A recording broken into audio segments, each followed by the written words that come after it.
We are following breaking news as we come on the air here at 6 a.m. Hostages released by Hamas in just the last few hours as part of the Israel-Hamas ceasefire. You can see hundreds of people waiting for them to return home. President Trump arrived just hours ago to finalize that deal. We're waiting for him to address the Israeli parliament any moment now.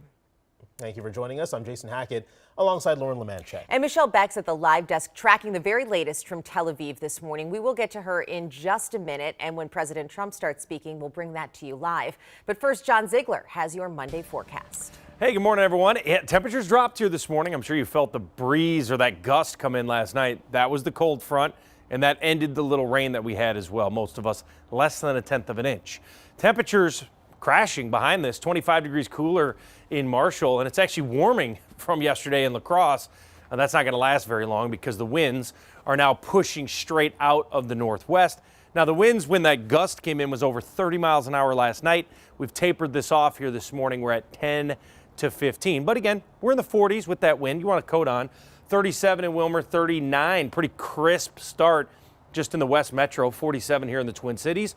There's the 50s and 60s. Now, they're not going to hang on to the warmth very long because this is a pretty significant drop in temperatures here with the front. So Wisconsin starting in the 50s, but I think even by the 7, 8 o'clock hour, you'll be in the 40s as well.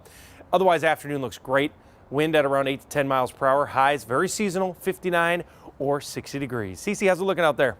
Good morning. It's looking quiet as you start your morning drive. This is a live look in Maple Grove where 94 meets Highway 610. There was a weekend project in this area, but as you see, traffic moving great in that area, no longer needing to detour. And you no longer need to detour down in Burnsville on 35W, 494 in Bloomington, Highway 55 between Golden Valley and downtown Minneapolis, and then parts of 94 in St. Paul between Highway 280 and downtown were closed as well this weekend, no longer needing to detour and still crash free at 6:02.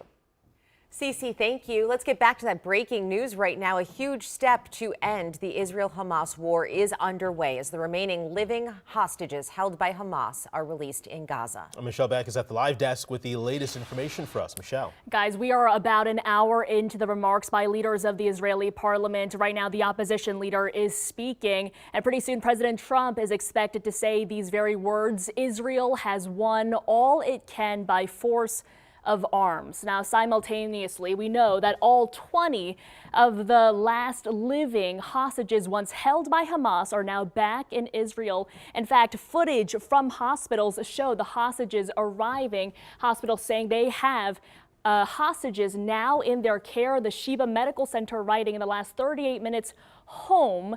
Now, you'll want to see some of this. Families of hostages rejoicing on this historic day.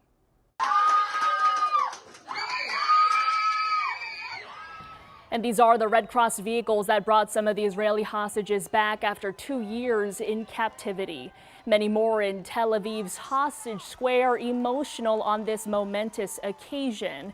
Here is a live look over the Israeli parliament, the Knesset. We heard first the Speaker of the Parliament, then the Prime Minister, and now the opposition leader speaking before we get to President Trump. Now, before Trump stepped into the chamber, we know that he met with hostage families. And later today, guys, he is expected to join a Middle East peace summit in Egypt.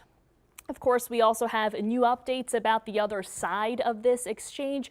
2 Red Cross buses carrying Palestinian prisoners being released have begun leaving a prison. And now Israel is due to release over 1,900 Palestinian prisoners as part of this deal.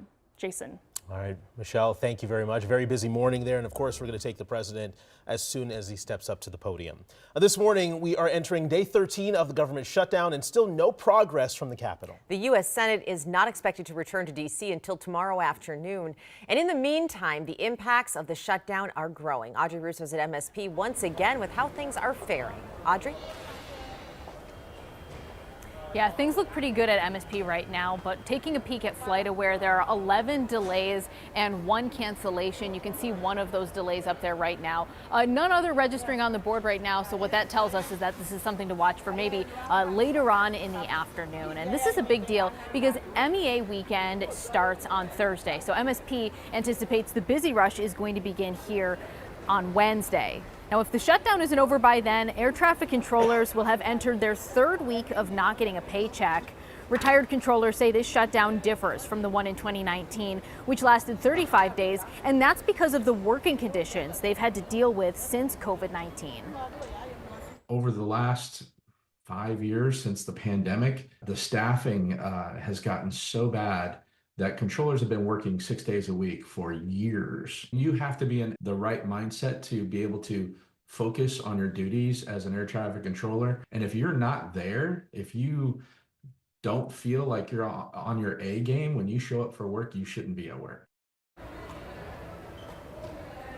Now, local lawmakers don't want to see those delays happen. They don't want people's MEA weekends to be impacted by the shutdown. They're actually going to be speaking here today at noon. And I've got more on that and what they plan to say coming up in about 30 minutes. But for now, I'll send things back to you. All right, Audrey, we'll check back. Thank you. A federal appeals court is now weighing in on the deployment of National Guard troops in Illinois. The court ruled Guard troops can remain under federal control, but they cannot be deployed while this appeals process plays out. A lower court judge had initially issued a temporary restraining order blocking the deployment of troops for 2 weeks. The city of Chicago and the state of Illinois sued to block President Trump's moves to deploy troops to the city. Right now, crews are on the scene of a house explosion in northern Minnesota. That explosion happened just after 6:30 last night, about an hour northwest of Duluth in Hibbing, right next to the high school. Fire crews say they found the home up in flames. So this is new video from that scene. Officials say the fire spread to a nearby home. Crews were able to get the fire under control within 3 hours. We know one person was sent to the hospital. It's not clear what their condition is at this time. This morning, we're waiting for an update from St. Paul police as they search for the suspect in a double shooting. Take a look at this map. Officers say they responded to a call just after 10:30 Saturday night near the Wendy's in the Battle Creek neighborhood. Officers found a man lying in the parking lot who had been shot in the chest. They found another man a few blocks away who'd been shot in the head. Both of those men were taken to the hospital, and at this hour, we don't know how they're doing. Officers believe the shootings were related, but so far, no one has been arrested. Time now 6:07. Today, communities across the country are celebrating Indigenous Peoples Day. And here in the Metro, the Minneapolis Fire Department is marking the day by honoring its first all-native fire crew. Engine 10, based out of Fire Station 6 by the Convention Center, is made up of Captain Michael Graves, fire motor operator Jesse Strong, and firefighters Johnny Crow and Bobby Hedberg. The four-person crew represents members of Oglala Lakota and different bands of Ojibwe.